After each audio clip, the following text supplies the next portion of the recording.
오늘은 가족 일상생활 배상 책임보험으로 이루어지는 자전거 사고 보상에 대하여 자세하게 알려드리겠습니다.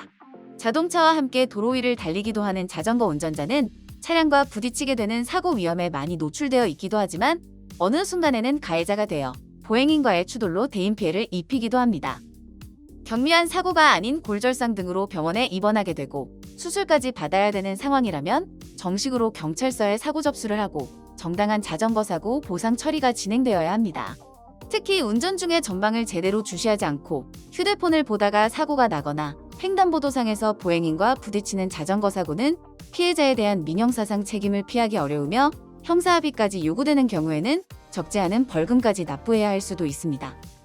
최근 구청과 같은 지자체 등에서 가입한 자전거 사고 보험으로 진단위로금 등을 보장받을 수 있기는 하나 소액이기 때문에 실제로는 큰 도움이 되지는 않습니다. 그러므로 자전거 사고에 대해서는 가해자가 가입한 가족 일상생활 배상 책임보험으로 접수하여 보상 처리가 진행되는 사례가 대부분입니다. 만약 상대방 측이 배상 책임보험 등에 가입되어 있지 않아 이러한 보험 처리조차 어렵다면 가해자에게 직접 피해 보상을 요구해야 하기 때문에 신속한 보상 처리가 힘들고 배상 능력이 충분하지 않을 경우 결국 소송까지 가야 하는 난처한 상황에 처할 수도 있습니다. 가족 일상생활 배상 책임보험 보상은 의도하지 않게 발생한 다양한 사고와 관련하여 법률상 배상 책임에 따른 손해를 보상하며 자전거 사고로 상대방을 다치게 하였을 경우에도 보험 처리를 통하여 보장받을 수 있습니다. 주로 병원 치료비와 부상에 따른 위자료, 그리고 휴업 손해 항목으로 보상 범위를 정하여 해당 보험사에 자전거 사고 보상을 요구하실 수 있습니다. 자전거 사고 보상 시 많은 피해자분들이 진단받은 상병은 척추 압박 골절 그리고 팔과 다리 주요 관절 부위에 대한 골절상입니다. 적극적인 치료가 필요한 경우 수술을 받기도 하므로 사고 이전으로 회복되기까지 상당한 시간이 소요될 수 있습니다. 따라서 정신적, 재산적 피해를 명확하게 금전적으로 산정하여 보상 범위를 정하고 주장하는 것은 중요한 사안이며 공정한 손해사정 절차가 필요한 이유입니다. 특히 적정한 치료 이후에도 신체에 남게 되는 후유장애는 구체적인 보상 처리 방향을 정하기 위하여 검토해야 할 매우 중요한 항목입니다.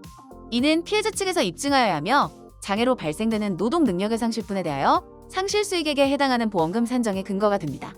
이번 기간 동안에는 물론 일을 하지 못하므로 노동 능력 상실률 100%에 해당하여 휴업 손해와 함께 간병비 등을 주장할 수 있으나 퇴원 시점에서부터는 실제로 일하지 못하는 상황이라도 이에 대한 보상을 주장하기 어렵습니다. 따라서 장애의 판단으로 산출되는 일실수입은 자전거 사고 보상에서 가장 많은 비중을 차지하는 항목이며 보험사에서는 이를 적극적으로 고려하지 않고 오히려 배제하기 때문에 큰 문제가 됩니다. 물론 후유장애라는 것이 부상 부위에 나타나는 간헐적인 통증이나 불편함 정도로 이야기하는 단순한 후유증을 말하는 것이 아닙니다. 신체의 기능이 상실되거나 현저하게 떨어지게 되어 일상생활과 일을 정상적으로 수행하는 데에 어려움이 따르는 정도를 말하며 이를 판단하기 위해서는 정형외과, 재활의학과, 신경외과 등의 전문의의 배상의학적 평가가 필요합니다. 저희 보상하우머치 손해사정사는 부상이 치유된 시점에서 신체에 잔존하게 되는 노동능력 상실률에 따른 후유장애를 입증하고 육체노동의 가동연한인 65세 또는 한시적 기간에 따른 장래의 소득 감소분에 대하여 보험금을 산출하여 합의금 산정에 반영 후 실제로 보상 처리가 이행될 수 있도록 손해사정 업무를 수행하고 있습니다.